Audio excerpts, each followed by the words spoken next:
we see evidence of this even in the New Testament, where the disciples asked Jesus, I believe it's is it John chapter 9, verse number 1, the NIV. If you could read that, it's under a man was born blind.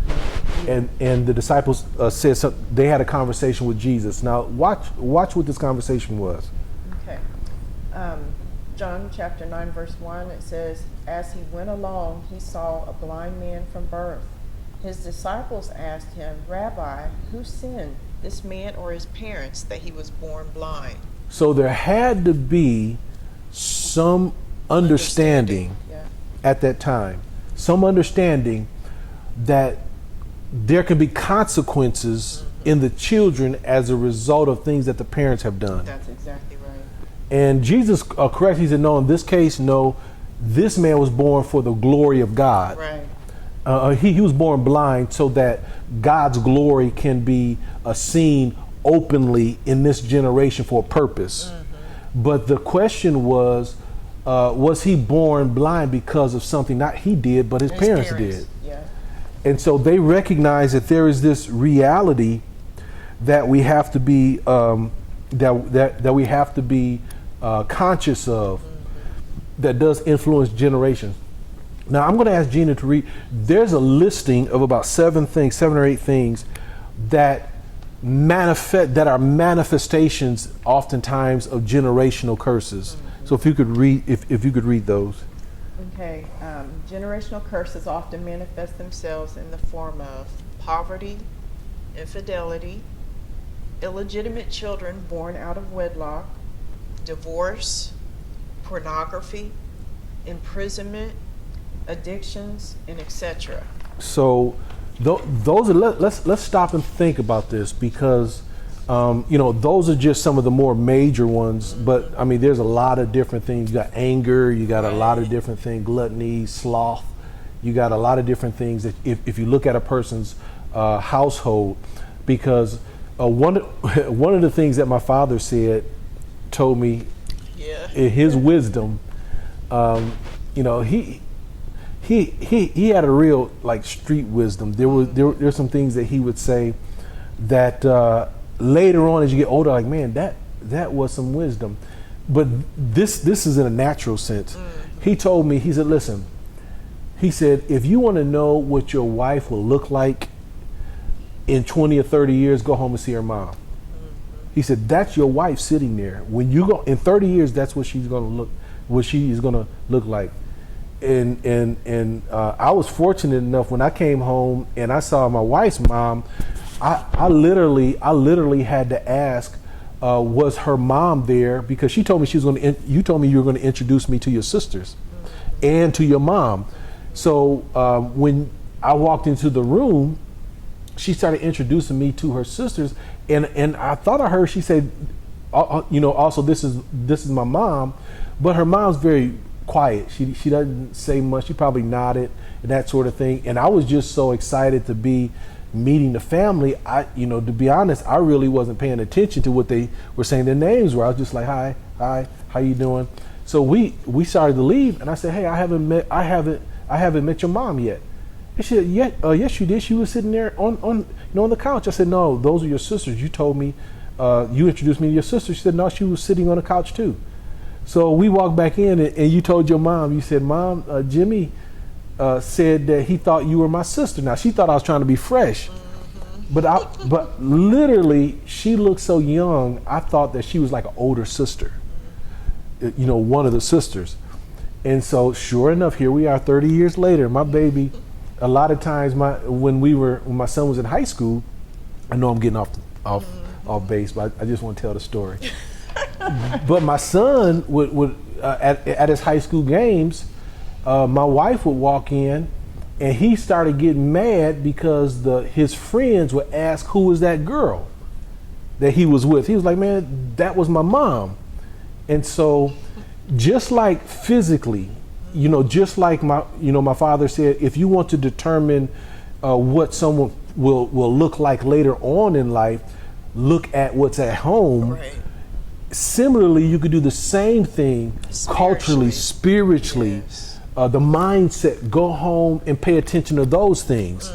And those are the things that will be brought into your home that you're trying to build. That's right. And a lot of those things, watch this, a lot of those things, if you see poverty, more than likely that person is struggling with a poverty mindset. That's right. So their decisions that they will make, I'm talking about generational curse because these are influences that will influence their decision. They will gravitate towards certain lower standard things.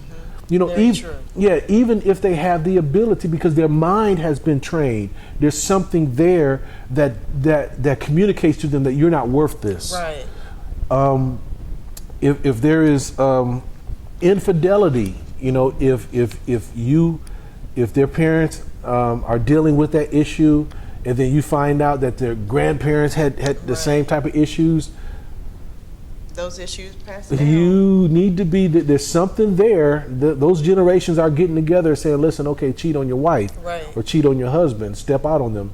There's something, is a predisposition that you have to be aware of. Illegitimate children born out of wedlock. Now, we're not condemning anybody. I want you to hear me. We're not passing judgment.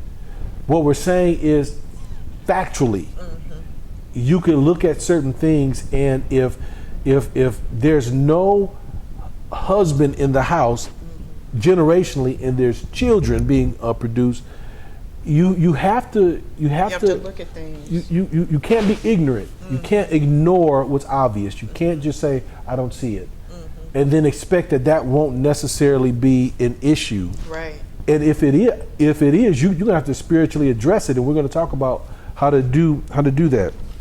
A divorce. If you are looking at people's households and everybody is divorced, like Bishop said, your mother got a divorce, your sister got a divorce, your brother got a divorce, cousins are all divorced. Something's going on. That's right. That is an issue. So, every one of them, when they got married, said to death do us part. But there's something that's going on that is causing that there's a predisposition to say that's it. Pornography. Those are issues that you got to be aware of. Don't just turn a blind eye if a person is engaging in that, or if you know of it, that the fathers or brothers and all that don't see nothing wrong with it. There's more than likely that he don't see nothing wrong with it either. Exactly. That you're going to have to deal with that. Imprisonment. If all the males in the house are been in prison, or even the females. Yeah, the females. If that is if you're seeing now, I'm not saying one person. Right. I'm saying that a pattern. Yeah, if you see a pattern where you see everywhere you talking, every time you're talking to somebody, so and so's getting out, so and so went in, so and so, and there's no real shock by the family. They just like, oh yeah, so and so will be out, and you need to be paying attention that there's something wrong here. And then finally, other forms of addiction: alcoholism, drug addiction. It could even be pornography and those sorts of things. We cannot simply perceive these realities as weaknesses or habits of the flesh or coincidence, but a form of spiritually empowered providence, working through access granted by our ancestors. These simply cannot be broken through willpower. That's right. Or any other form of carnal discipline. Listen to what I just said. These cannot be broken by willpower or any other form of carnal discipline, but must be confronted and addressed by the exercise of legal authority, for these are legal realities. That's right. I can't tell you how many times, and you may even have talked to people or even unknown people where they hate what they do or who they become. And we were talking earlier, and I gave you the example of a person who had a drink. I know friends personally that we were in high school, college, go out and have drink, and for the most of us, it was just like we had a drink.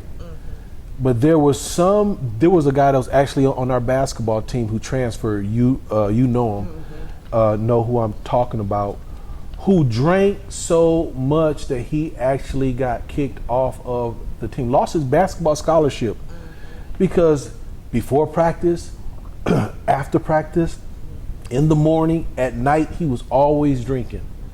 And that was a generational thing. And it was a generational thing. And actually, he told me how his fathers and his brothers and his uncles had all been, had gone to jail, had lost this and that. And I was thinking, well, you're doing the exact same thing. But in his mind, he didn't see the connection. Right. But we would have a drink here and there, and it would not impact us the same way. So you have to recognize that these influences or these predispositions are looking for some form of access, authorization to manifest themselves. Go ahead. Did you want to say something? No. Okay. When we're talking about generational curses, now there's a difference between generational curses and being demonically possessed. That's right. That's right. I told you this was going to be a little bit heavier. Because I don't believe a believer can be demonically possessed. That's right. I believe they can be demonically oppressed. Yes. Or influenced. And I think that influence can be a result of some access or authority previously granted concerning you that you have to subdue and have dominion over. Did you see what I just said? This is why we're talking about you have to exercise authority over it. Right. Because you could say, I'm not going to do something, or you could try to avoid certain things, but that doesn't do anything concerning the reality that's there. It's still there. That thing is still there, waiting for the opportunity, waiting for a moment of weakness. It's still there. It has to be dealt with, like you said, spiritually.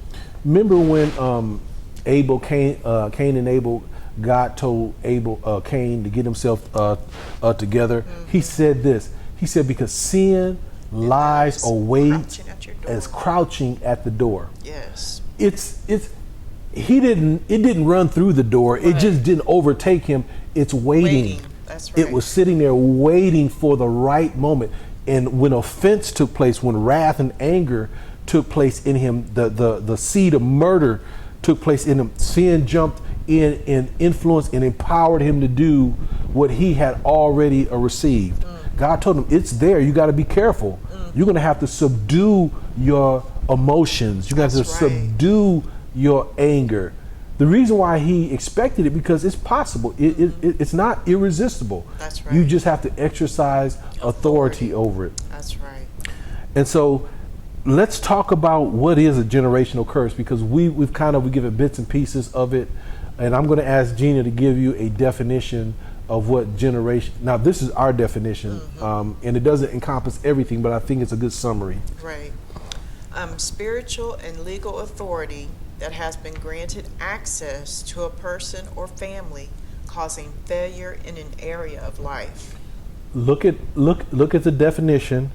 Spiritual and legal authority that has been granted access to a person or family, causing failure in a certain area of life. This is why I say pay close attention to what's going on in a particular area, because a person could be successful financially, right, but have this predisposition or some manifestation of some generational things in another area. In another area. Successful but can't be faithful. Yes. And you look down the line and it's the exact same thing. You have to recognize that thing needs to be dealt with concerning authority. Now, how does generational curses occur? Because we've been talking about giving access and that sort of thing. There's two main ways. it's through words spoken or actions done. Something has happened. That's right. That has given that spirit access and legal authority to operate in that person's life. And watch this, when the subsequent generation engages in a similar activity, it authorizes the authority that the father granted to operate in the child's life. That's right. That's right. That scripture, Proverbs 26:2, part B, it says, the curse causeless shall not come. It doesn't just come from nowhere. There is a access or a place of access that's been granted. So when you think about, one of the things that my wife does, she counsels women, and a lot of times when she's counseling them, she has to cause them to face some hard truths. People will be talking about different things, and even myself, I've had this conversation, and my wife can witness. I've had some conversations with people, and they're talking about different things that are taking place in the family, and I'll say, brother, have you ever thought about that this may be a result of that? They don't want to hear it. You're right. Which shows you that's an access point. Because and it's even worse when you know the person, and you tell them. Like, I had a friend, this person was talking about a certain issue. Now, it wasn't the exact same issue, but it was related. It dealt with promiscuity, sexual sins, and that sort of thing. And this person was talking about, or he was concerned about an issue with a family member, a son. And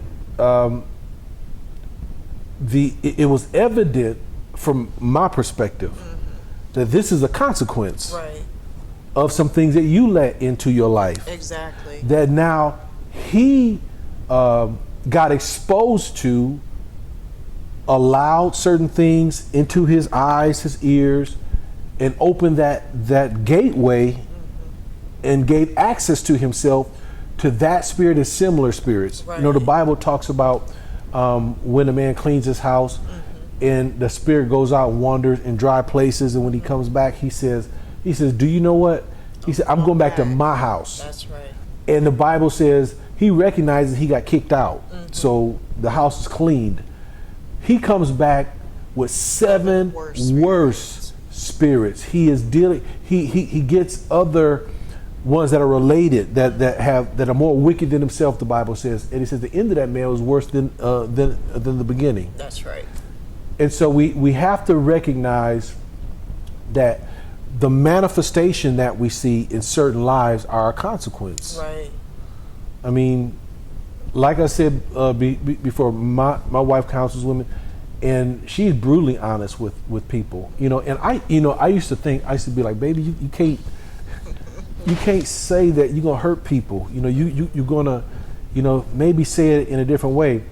But I started to really recognize that if you don't, like we said, if you don't address the origin of the situation, exactly, or the issue itself, if you call it something else, or you try to make the person feel good about or comfortable in the situation, they will never be able to address the issue. So we talked about, no curse comes causeless. We talked about that most of these curses, these spiritual authorities, come as a result of words spoken and acts committed. Now, we talked about how there has to be access granted, right? And there are things that can trigger the manifestation of these things, because I truly believe these things lay dormant because they have to be authorized, right? In the sense that since our parents authorize them, that doesn't necessarily mean that they have to manifest in the child's life. There is a predisposition in And I believe that there will be opportunities and temptations that the enemy will make available to them, knowing that they're predisposed to it, Right. so that they could have access to them just like they did the parents. Right. And so there are a couple things, if you could read them, that will trigger, that we call triggers, that cause manifestation of these generational curses. The triggering factors can be experiences. Something happens that opens a door in our soul that it uses to establish and manifest itself. So let's talk about that. Like I said before, there were some things in our house, in my father's house, that I really didn't know why certain things happened. You know, and I keep saying this. I came up in a house that had a father and a mother. We were raised Christian. My parents did the best that they could, and you know, we really didn't lack anything that we needed. Right. In the sense, so I want to put that out there. But there were some things that, because I was a mischievous child, I got myself into. But at the same time, I recognized that mischievousness opened myself up to realize some things that maybe I should not have. In the sense that when I got older, I found out, oh, it really wasn't mischievousness alone. Right. There was something there. There was something there, because when I started to look generationally, I started to say, oh, that happened there, that happened there, that happened there. And so what I'm saying is that experiences, whether knowingly or unknowingly, can open doors. Right. Very true. Just like when Bishop talked about how through David's rejection by his father Jesse, it opened the door. Right. It caused a different kind of manifestation, but all a spirit wants is access. Exactly, open door. Is access. Okay, the second trigger is environments, what we are exposed to. So think about this. A person, if they come up in a home where there's drug addiction or alcoholism, Right. And that's the environment, just like I said before, more than likely that person is going to be drawn to Right. that. Not that they're drawn to become a alcoholic or a Right. drug addict. But that will be an issue. Yeah, that will be an issue. And if they happen to participate in the consumption or abuse of alcohol or drugs, what will happen generally, it will become an addiction. Right. Whereas with other people, it may not be so. And the third trigger is emotions. Words are spoken when someone is under the influence of a spirit or strong emotion, which empowers the manifestation of the same or related spirits. Examples are anger, wrath, grief. So somebody could say something. I remember, and I'm not going to say who it was, but I can remember when I was a child, this person has authority in my life. They said something out of anger that it just didn't hit me like, you know, just words. It did something. It was like, you know, and fortunately I had a mother who was spiritual enough to speak other words over me. Right, right. She came behind that and said, don't listen to this, or this is who you are, I believe this. But I recognized there was something different about those words. It had authority. Yeah. I've been called a lot of things, and a lot of things. My friends say all types of crazy stuff to me, but it was something that was different. And you have to be careful, because your words are carriers. Right. And the thing about it, like you said, it has to have authority. You can be, and I believe in being very careful with your words, plain period. But there are times when people are like joking around like friends and stuff, and you'll say stuff. But when you say something with authority, it impacts, and you know it's impacted. And that's why you have to be careful what you say to your children. Yes. Because you are speaking, or someone that you have authority over, because you are imparting into their lives. Think about this. When you say the word communication, it comes from the root word to commute. Commute, when you commute to work, you go from one place to another. You take yourself, you're taking something from one place to another. So when you communicate in or under the influence of wrath or spirit or anger or hate, what that does is wrath, anger, hate goes from one place and is received at another place. That's right. And when they're words, they are living. That's you right. know, They just Keep going and going. these things look for an opportunity to manifest themselves. You operate. We were created to operate like God. The Bible says His word goes out of His mouth, and it will accomplish the very thing for which it was sent. That's right. And so it has a purpose. And if your emotional state is so high and your words are filled with that emotional state, and you say that to a child or someone that you are have authority over, you are communicating, you are in a sense cursing that person. That's right. And now that person has to deal with the outworking of that word trying to manifest itself in their lives. That's right. And so we have to be very careful when we are speaking, that we are not speaking out of the influence of those certain things, because those are spiritual realities trying to use our words to manifest themselves in the lives of other people. That's right. All right. And I mentioned this before. These influences gain access and authorization for the manifestation through some form of concession or submission. That's right. To them at some level in our life. I've taught this before, and my baby has heard me say this over and over and over again. Authority is authority is authority is authority. What do you mean by that? Any form of concession or submission or authorization gives it authority. That's right. It doesn't matter what. So you don't, and I want you to be careful, and I want you to think about what I'm saying, because a spirit doesn't need for you to make a declaration that you are authorized to do this. It needs some affirmative act of your will. Yes.